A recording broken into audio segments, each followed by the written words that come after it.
Water on the Moon. Hi there, welcome back to another Plain English lesson.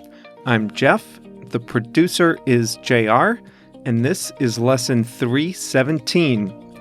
The full and complete lesson is available at plainenglish.com/317. Coming up today, NASA scientists have discovered water on the sunlit portions of the moon.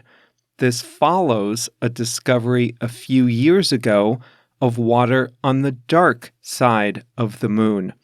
We'll talk about what exactly they found and what this could mean for the future of space exploration. The second half of the program is all about expressions, and today's expression is cut down on. And JR has a late arriving song of the week.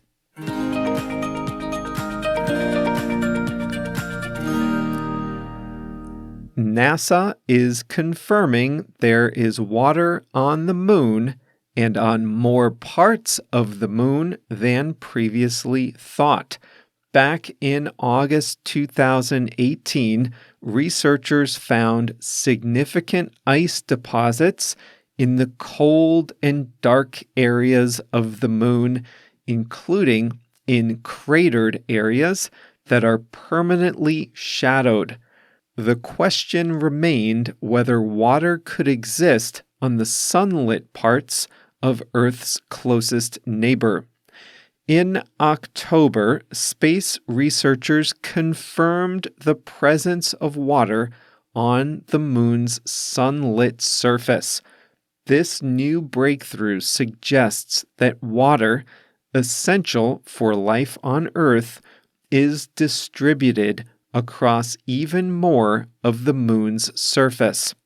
Researchers say they didn't find puddles of water, but instead found water molecules so widely dispersed that they don't even form what we traditionally think of as liquid water or ice. Learning more about the newly discovered moon water is important for America's plans to explore the moon and beyond. Why is that? Well, we know that water is essential for life here on Earth. If there's water on the moon, it could be recycled inside a lunar habitat or used for drinking water or bathing for people who may stay up there on scientific missions. In a more far-fetched scenario, it could also be used to help grow plants on the moon, which could possibly someday be used to feed astronauts. But perhaps the biggest and most realistic impact could be for fueling rockets. The chemical components of water, hydrogen and oxygen, are two of the most important elements used to power rockets. And making rocket fuel out of the water on the moon could drastically cut down on the cost of doing challenging missions farther off in space. Right now, rockets leaving Earth have to carry all the fuel they need with them for their whole journey. That limits how deep into space rockets can go. But with lunar ice, rockets might be able to land on the moon and refuel once they get there. If that were possible, they could reach even more distant locations in space. That would make deep space missions more feasible. Water from the moon could be mined, broken apart into its components, transformed into rocket fuel and transported to a lunar fuel station, either on the moon or in low Earth orbit. Then, rockets could refuel there instead of carrying all their propellant when they leave Earth. I mentioned earlier that the water was dispersed and it wasn't collecting in puddles or deposits. So, how do we know it's there? NASA used a tool called SOFIA, short for Stratospheric Observatory for Infrared Astronomy, to make the discovery. SOFIA is a modified Boeing 747 that goes as high as 45,000 feet up into the Earth's atmosphere. The height is vital because it lets researchers gaze at objects in space without the visual disruption caused by water vapor in the Earth's atmosphere. To detect the water molecules, SOFIA used an infrared camera which detects the heat of objects far away.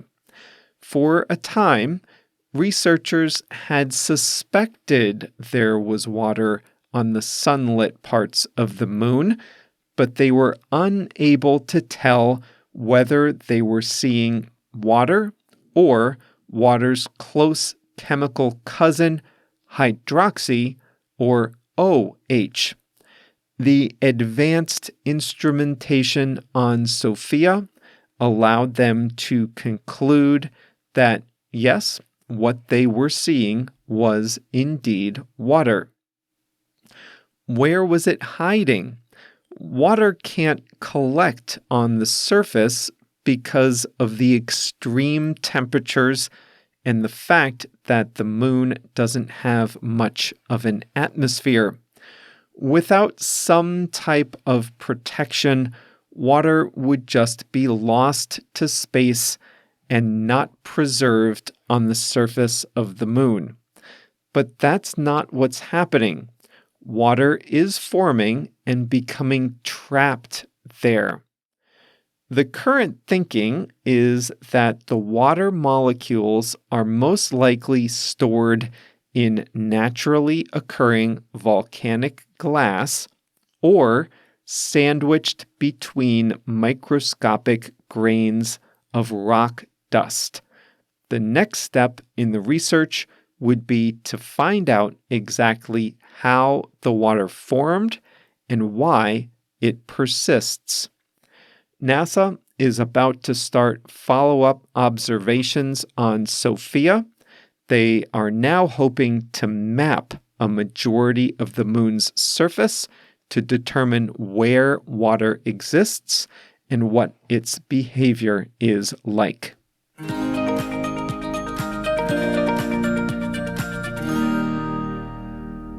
What an amazing discovery. Stop and think for a second about this.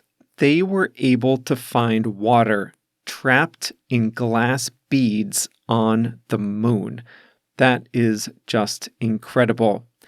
If you liked this topic and if you're looking for a good book to read in English, I would recommend reading The Martian by Andy Weir.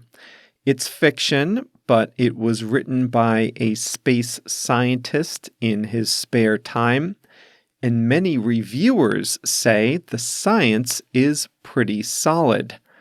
I would not be in a position to say, but I can tell you that it's entertaining. It's also a movie, but I think you'd like the book, The Martian by Andy Weir.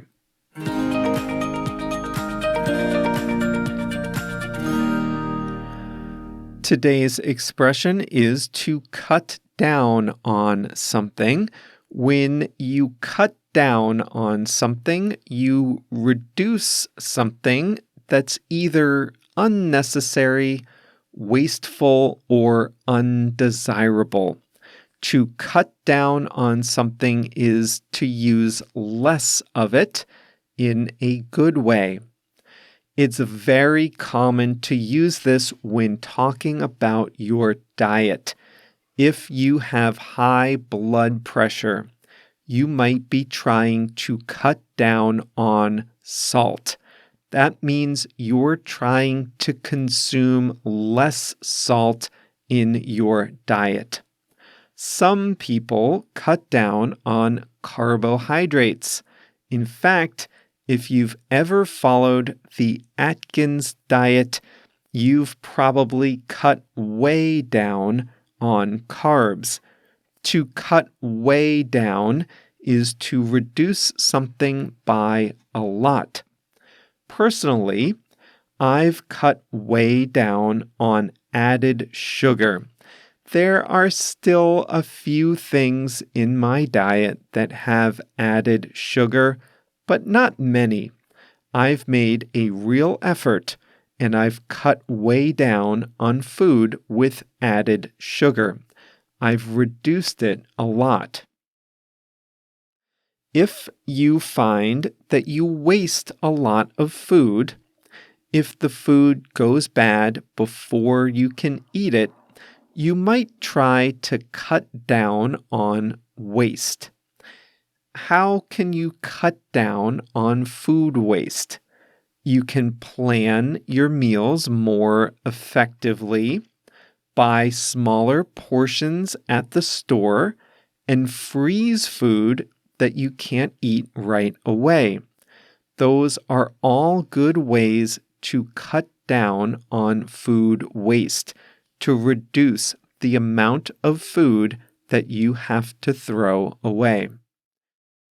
You might say you're trying to cut down on the number of emails you send and receive. Good luck with that. But if you do try to do that, what could you do? You can unsubscribe from a lot of email newsletters and email promotions. Not ours, of course, but from other companies. At work, you can call someone on the phone instead of replying in an email. Just having a 5-minute call instead of a long correspondence could cut down on the number of emails in your inbox. If you can't cut down on emails, you can at least cut down on the number of email-related distractions you have in your life. Turn off the new email reminder windows and even close your email program while you work. Those are ways to cut down on the number of times you get interrupted during the day. Do you remember how you heard cut down on in today's main lesson? We were talking about rocket fuel and how astronauts need to take all their rocket fuel with them on a long mission. But if they can generate some rocket fuel on the moon, they can take less fuel with them from Earth. If they can generate some fuel up there on the moon, they can cut down on the amount of fuel they take, and consequently, they can cut down on the amount of fuel they use in the overall mission. Better to get some of it in outer space than to have to haul it all from the Earth. Companies that manufacture products make mistakes. That's simply part of the manufacturing process. In any given production process, there will be a certain amount of product that simply does not meet the final inspection standards, and must be discarded. This is called the defect rate. In some industries, it might be 1 in every 1,000 pieces produced. That means if you produce 1,000 products, just 1 will be defective. If that number starts to get too high, if you find that too many products are defective, you need to cut down on the defects. Humans have a defect rate too. I have a high one. It's called human error. We all make mistakes. But in our jobs, if we find we're making too many mistakes, we might try to cut down on mistakes. We would try to reduce the number of mistakes we make. Some people advise us to cut down on the amount of energy we use at home by unplugging appliances if we're not using them and switching off lights in unoccupied rooms. I'm not so sure that this cuts down on electricity usage in any meaningful way, but if I'm in just one room all day, I can cut down on my heating bill by using a small space heater instead of turning up the heat in my whole apartment.